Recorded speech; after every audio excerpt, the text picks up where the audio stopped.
So now we're going to have our next contestant.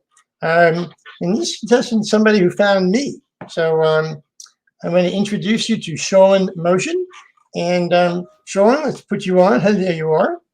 So Sean, it's time for your 3 secrets. Sure. Go Yeah. for it. So my first secret was I used to be in a rock band playing in New York City. Okay. Would we know where you played? Yeah. Actually, that's my second secret. So my favorite bar to play at, and my favorite bar in general, was Arlene's Grocery on the Lower East Side. I don't know if you ever been there, but it's one of the best dive bars in New York. Cool. You have another one? Yep. And the last one is I went to Ecuador and I opened up for Mark Anthony once. So that was really interesting. Wow. Cool. All right. Time for your thing. Okay. So you ready? You're ready. Okay. Let's get the clock. In 2018, while I was getting my master's in data science, my father passed away because his illness was caught too late. The question you should ask yourself is, what does healthcare mean to you? Our healthcare system needs to do better than the status quo.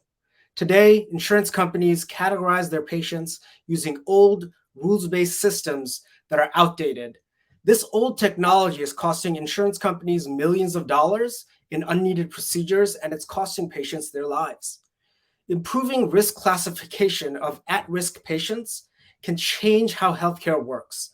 However, insurance companies are not tech companies. They don't know how to make this process any better.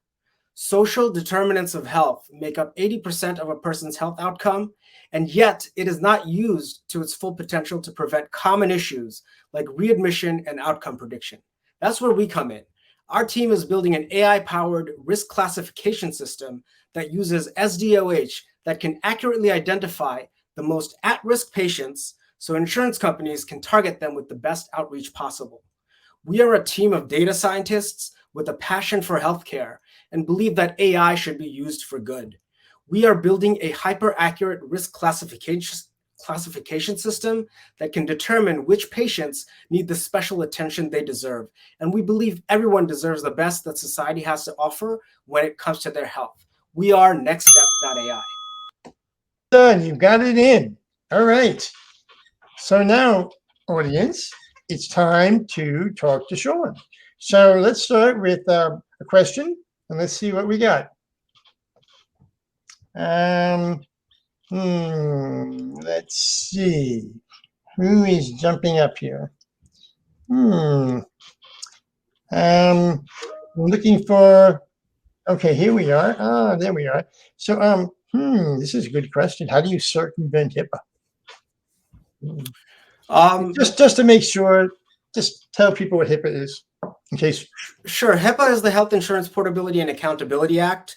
We don't circumvent HIPAA. We are within the HIPAA regulations. Our system is set up so that we use all of the regulations within HIPAA to work with insurance companies. We don't publicize the data to anybody. It's a direct relationship with the insurance company. We are a B2B business. Okay. And someone wants to know, what is SDOH? Social determinants of health are the magic piece of data that determines nearly all of your health outcome. It's been shown that your healthcare data, so your claims data, when you go to the doctor and you get diagnosed and you get treated, that only accounts for 10 to 20% of your health outcomes. The rest of your outcomes depend on the social determinants of health. These are the things like your socioeconomic level, your income level, the place you live, whether you live on the 3rd floor or the 1st floor, whether you live in a high pollution or low pollution area. So everything about your environment that's not related directly to healthcare is the social determinants of your health. Cool, got it. And what if the scores are used to raise premiums? The scores are not used to raise premiums. The way that insurance companies work, and I've been in the healthcare industry for over 10 years, so I know what the scores are used for. The scores are used to identify who are the patients that are most at need. And so when you identify the patients that are most in need, you can target specific services. There's been a revolution in healthcare ever since 1995, where insurance companies are not paid anymore on the amount of services they provide. Instead, they're paid on the outcomes of the patients. So they want to improve outcomes, and that's what they're incentivized to do. Okay, very good. So who uses the app? The insurance companies, the doctors, who? It's not an app, it's a system integration. It's software as a service, and the insurance companies would be the main audience for this app. So large insurance companies like Aetna, Blue Cross Blue Shield, Molina Healthcare, insurance companies like those. Do you have any relationships with insurance companies right now?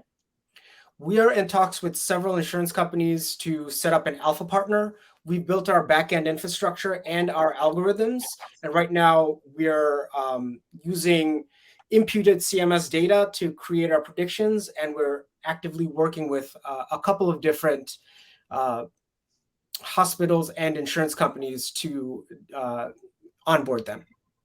Okay. Can you give a specific example of how the insurance company might influence the individual? That's a tough one. Yeah. So right now, let's say you live on. So this is. I'll tell you about why I really believe in this. So at the beginning of my pitch, I said, in 2018, while I was getting my master's, my father passed away. Well, the reason is because I was in Texas getting my master's, and my dad was in New York, and he lived on a third floor walk-up. And in the last 6 months of his life, he lost his mobility in his legs. And so he couldn't go up and down the stairs. And the insurance company didn't know this. But if they knew about his social determinants of health, they would have been able to help him. So these are the kinds of outreaches that are really possible when you understand more about the populations that you're serving. I have a question. Would you consider yourself more a patient advocate or an insurance advocate? I consider myself more of a patient advocate because artificial intelligence is, first of all, very underused in the healthcare space because healthcare is usually 10, 15 years behind. But if we have a tool that can help people, we shouldn't not use it. We have the opportunity to use it, so we should. Okay. We have another question from Jacob. Isn't it likely that people with certain social determinants, like lower income, higher polluted neighborhoods, will not have insurance? The way insurance works is if you are below a certain income, you get Medicare or Medicaid, depending on your age. So actually, a lot of America is covered. The hardest population to cover in terms of health insurance today is really the illegal alien population. But if you're a U.S. citizen or a green card holder, you're likely in the system, and depending on your tax returns, you will be eligible for Medicare, Medicaid, or insurance through your employer. Okay, all right. So let's see, we have a couple of more questions and we'll see what's going on here.